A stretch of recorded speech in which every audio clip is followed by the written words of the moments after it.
Okay, so now that our brownies are in the oven and getting all happy in there, we got to make some frosting. So the frosting we're going to make today is a whipped buttercream. So it's going to be almost half whipped cream, half butter. So we're going to start off with our whipping part. And you want to make sure that you get really cold beater and really cold bowl, really cold cream.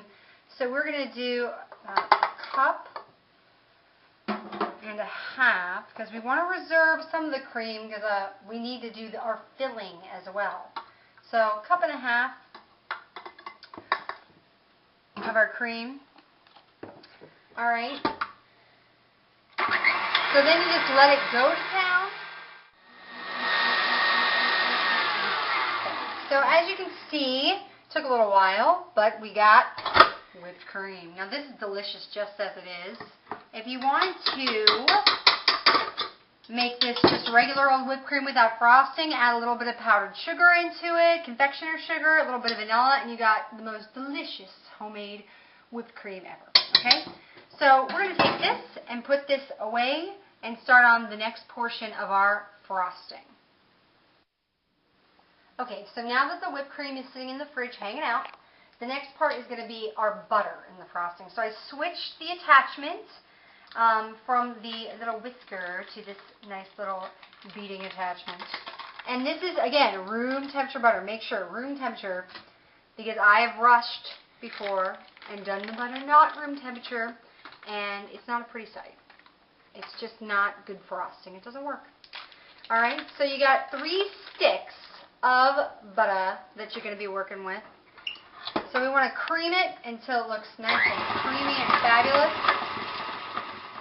Okay, so now that you got creamy butter, we got to get some vanilla working up in there. So I've got a teaspoon of vanilla in there. You can add more if you want a little bit more. And because this is an espresso thing that we got going on here, I'm going to add a tablespoon of that instant coffee powder. And make sure that you do strain it because you get kind of chunky if you don't. And this is going to make this fantastic espresso buttercream that's just going to knock your socks off. So we'll start with a cup of powdered sugar. And then it's a consistency thing. You want it really smooth and creamy. You want to start slow, and you want to taste. At every powdered sugar addition, you want to taste it because you don't want it to be too sweet. And we are going to be adding in that whipping cream that's in the fridge soon too. So I'm going to add in maybe like a half a cup more of powdered sugar. And then we're going to add in our whipped cream that's been chilling out in the fridge. So this is going to be an awesome recipe because it's half butter, half heavy cream. Oh my God, the calories. I can't even think about it. But it's okay. It's okay. It's Super Bowl Sunday. You know, it's a time to pig out and splurge. You can run it off at the gym on Monday. So just go for it. Just do it.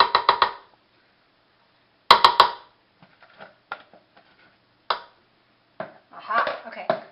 Now, something that might happen is you might get a funky consistency going on where it gets a little bit grainy looking. But don't worry. Eventually, the more you beat it, the more it's going to come together.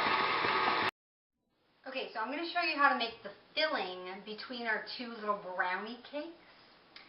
So this is actually going to be a chocolate ganache. All right. How exciting. Delish.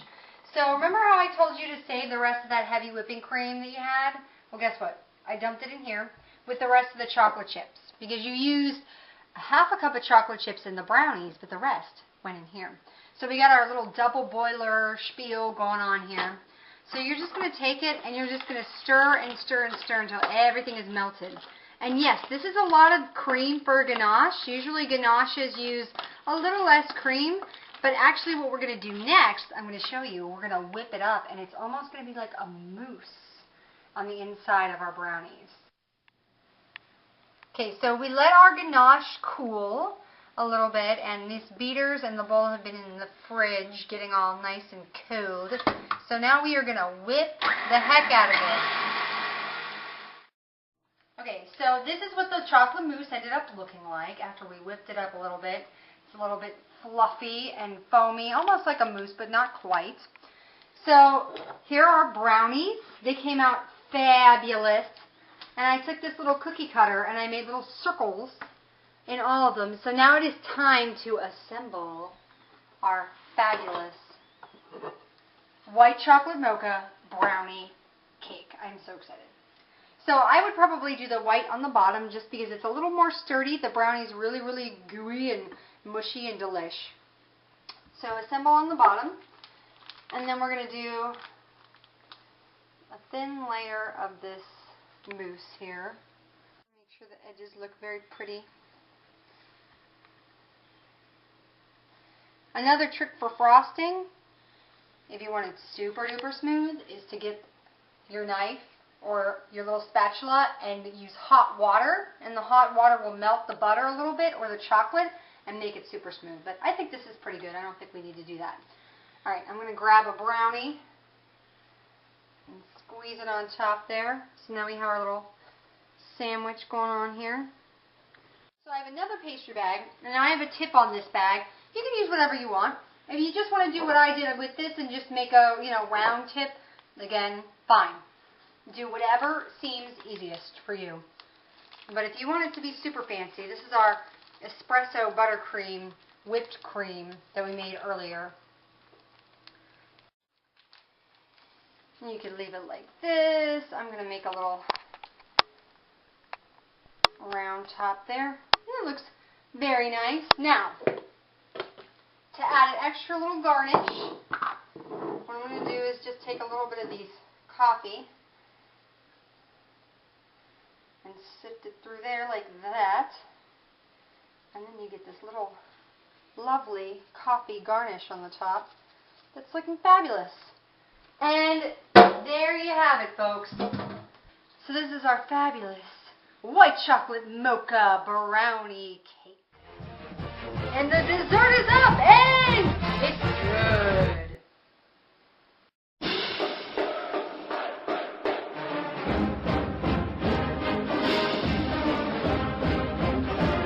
Time out for cocktails.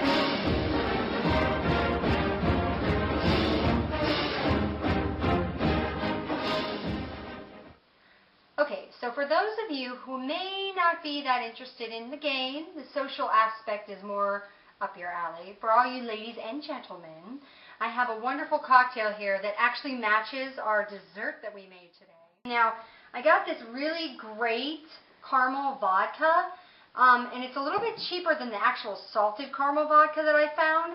So I've actually made my own salted caramel vodka just by taking some of these big sea salt pellets and putting them inside. I put about a half a teaspoon in, and within a couple of minutes they've kind of dissolved and you get that really saltiness. But this is really strong, so don't use too much of that. Alright, so we are going to start with, and I'm a big eyeballer, I'm going to start with, the majority of it is going to be this wonderful espresso vodka. And then I'm going to use a little bit of that salted caramel that we have in here. Just a skosh. And a little bit of hazelnut. Remember, the liqueurs are really strong too, so just don't go too overboard. So, a little splash. So, with most cocktails, I like to have it about 3/4 of the way full with alcohol. Maybe that's a lot, but that's how I make my cocktails. And then we're going to add in our milk or cream or whatever you like to add in. Alright, and now it's time for us to pour. And if you have another glass to use, it's a chilled glass you want to put it in, by all means. Alright, look at that. And that'll go perfect with our delicious brownie. Alright, time to try, Okay. Well, I hope everybody had fun today on Super Bowl Sunday with our fantastic appetizers, desserts,